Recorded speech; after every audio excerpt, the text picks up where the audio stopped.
Hello again, and welcome back to the VW Dune Buggy project. So we had ordered a new piece of floor panel to try and repair the pan on this little boy.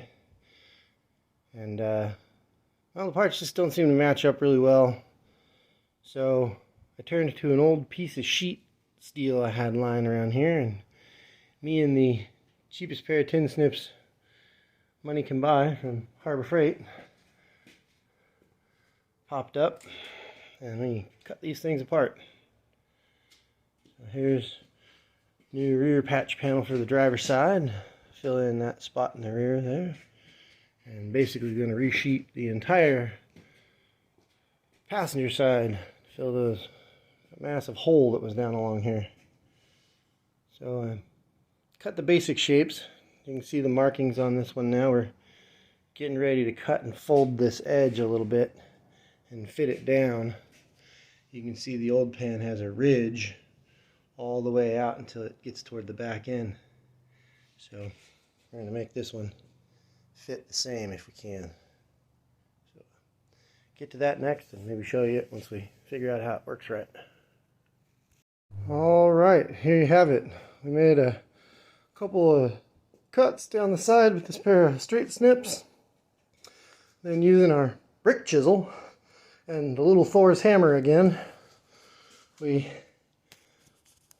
also used this little handbrake bender tool to give ourselves the initial bend, and we've formed it now to where it fits right down into that channel. It slides right on up in, and we have a brand new full front to back floor panel.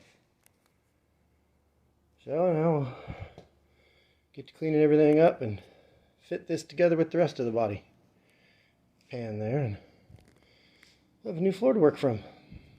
Last time I showed you we'd cut and fit these sheets of steel and bent them up to hold the angles here and the edges of our shortened VW pan.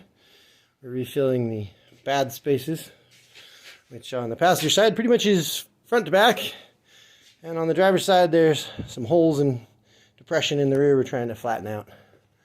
So there's our pieces, and here's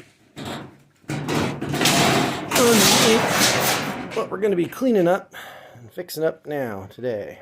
So we're going to pull out our grinder with a wire wheel and cutting blade and a grinding blade and start cleaning up where this metal sheet fits down so we can fit it into place, get it tack welded up, figure out how we're going to support some of the sections underneath it.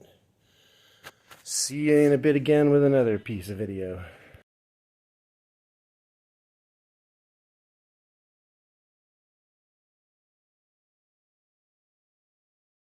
First step of this cleanup done, we've cut all the badly chopped up metal into a nice even edge all the way around, and cut it right back along the edge here as well, showing off our underframe, which we're going to do some welding to fix some of those places where they couldn't reach it before when they were welding it up from below. Whoever built this prior to my ownership built that square block frame underneath there, that rectangular tube,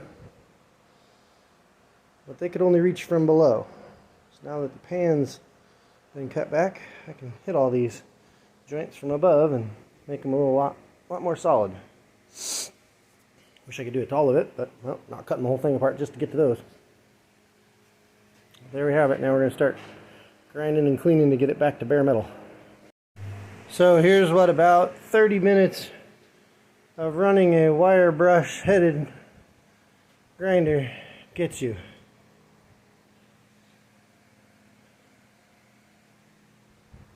That little fun toy right there on the grinder. Just starting to work our way back here.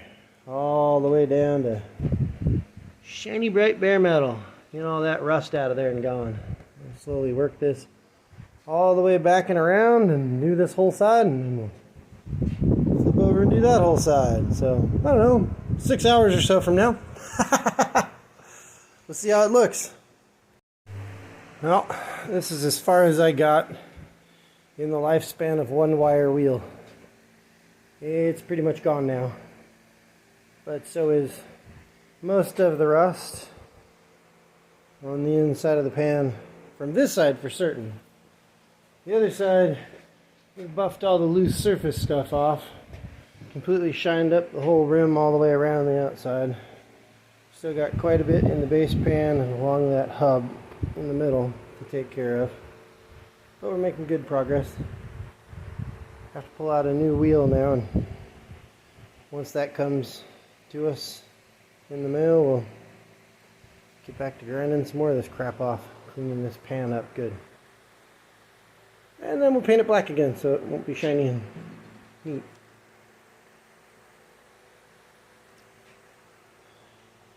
Crazy bunch of work just to get it all back to metal and then paint it black again. We cut the driver's side section out where it had the drop pan because we're flattening out the whole bottom by putting in the new panels. And right this minute I'm finishing up, just to block the sun here a little bit so you can get a better view. Just finishing up welding out this corner. Put a little piece of angle iron down in there so we could attach these sections where it was all rusted and blown out and reconnect this corner. I'm going to be adding in braces. We just finished repairing this weld here in the corner. We're going to go and hit this weld here, that weld over there, and this weld up here. Then we're going to move over to this far side here, and we opened up the floor so we can get to that corner over there, and we can get to that one back there. Weld up as much of these things as we can, make this bottom square frame solid. Because when it was put together by Lord knows who, Lord knows when, in its life before me, they did it all from underneath. We couldn't get to these top sections, so it's welded on 3 sides but not the 4th. So in all the areas I can get to, I'm going to weld that 4th. Come back and show you that when we get to the next stage.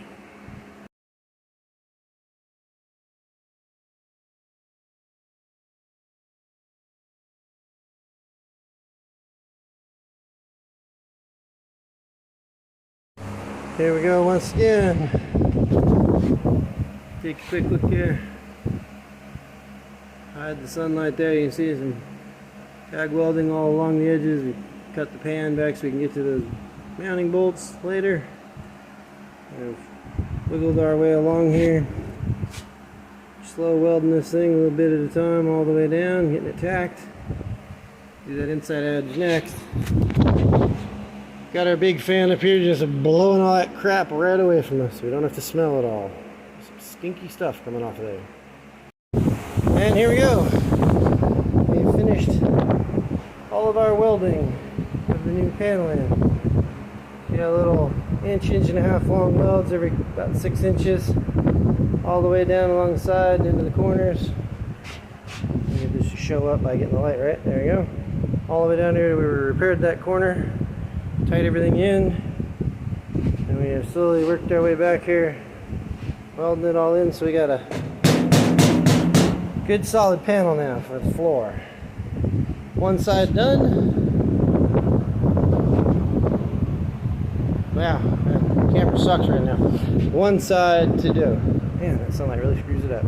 Sorry for the awful view, everybody.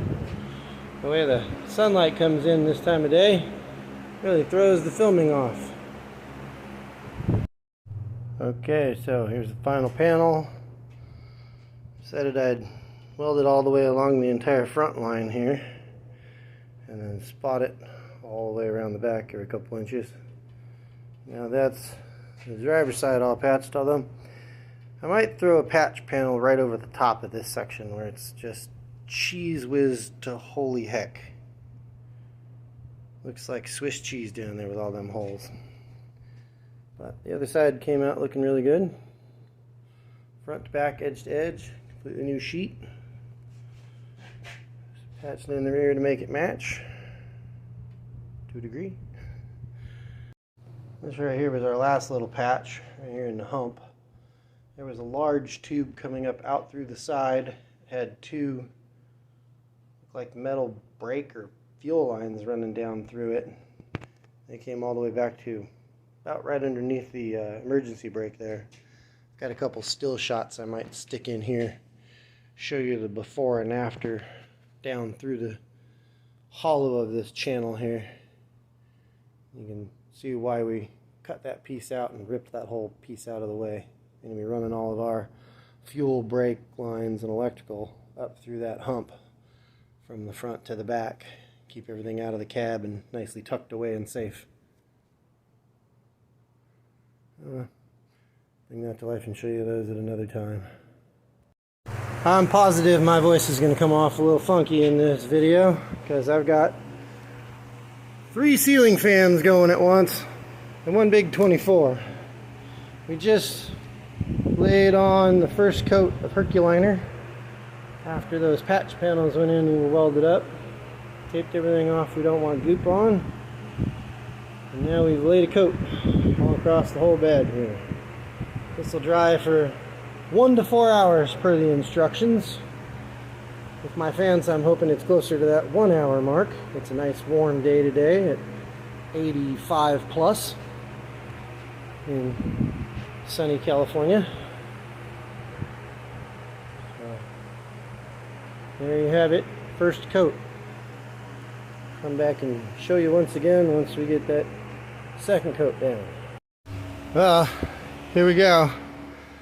We've got the buggy outside the garage with the fan blowing on it. Put our third coat on early this morning. Sorry for the shadows causing some of the film to be a little wonk here. Trying to get that to show up. Midway through peeling the tape back. And make out the seam size here all left nice and clean. Get a coat of just some gloss black Rust-Oleum. Keep them from rusting up and have a match in, but they didn't need this texture coat bed liner in there. Came out looking pretty good, I think. Filled in a lot of cracks and spaces. It's going to take a long time to dry, I'm sure. They say 18 to 24 hours before it's ready for light duty, so I'm assuming I'm not going to do anything with it for at least a good 48. And let it really get nice and hard before we try and mess around with anything more than this. But we're peeling it off now, shortly after the third coat, because it gets tacky and makes the peel at the edge actually come off pretty nice and clean. A few spots where some dripped under the tape, but easy enough to scrape up later and clean the edges. And, let's get these last few bits off here. Coming out slowly nice. Pretty good looking, hopefully. Pretty happy with how everything came out so far. I gotta grab my gloves and come in here and pick all the little parts off the bolts next. Get that cloud all cleaned up. But overall, she looks pretty good. And there we have it, folks. This will be the last little bit covering the bed. All the tape stripped and everything now sprayed with a little high gloss Rust-Oleum, 2 coats. Make it sit there. That'll help deter rusting along the edges. At some point here, I'm gonna have to jack the front end of this thing way up in the air, get underneath it, and hit the whole bottom underneath with some bottom coating. It's all pretty clean and rust free at the moment, so I'd like to keep it that way under there. Touch up anything and then coat the living snot out of it down there so it doesn't have anything get up through the bottom either. That should help keep this thing going for many years down the road without rusting again. At least that's the grand hope. We shall see.